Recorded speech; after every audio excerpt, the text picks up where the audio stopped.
Hello everyone, today we're going to solve a DP problem called subset sum problem where we have given an array.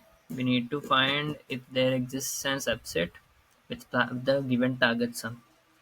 So what we're going to do here, we are not going to calculate any sum here. We just check if there is a possibility for that. Let us initialize an array up to the given sum and let us take the initial value to 0. That means for sum 0 there are no values, and let us iterate through the array,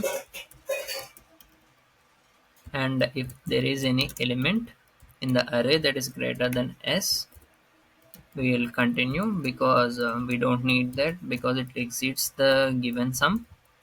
And let us iterate j from the range I to length I to s plus 1. So we start the j. Sorry, this is not I. This is array of I because we are finding the sum that is possible from this array, and let us check if the given dp state is -1 and the dp of j minus array of I. That means the previous value shouldn't be -1, and to avoid duplicates, what we do is we always set the j plus j minus I to the I plus 1 to maintain the state. If these conditions are true, let us set this to I plus 1. This is the previous state that is there, j minus I, and this is the previous value to check if there is not -1.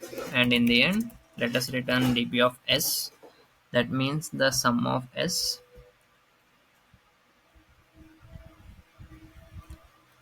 It's double equal to. Let us try if this works. If not, let's debug this. Yeah, we have a value called true. Here we are not doing anything clean or cool. We're just tracing back to the possibility if that value exists. Let's say if my target is 9, I'll check the other targets that are before this. Uh, so that's how you solve the given problem. Hope you understood the solution. Please go through the basics and draw a tree or something like that to understand this better, or do something simple. Use ChatGPT to understand how the breakdown goes. Hope you understood the solution. Please like, share, and subscribe.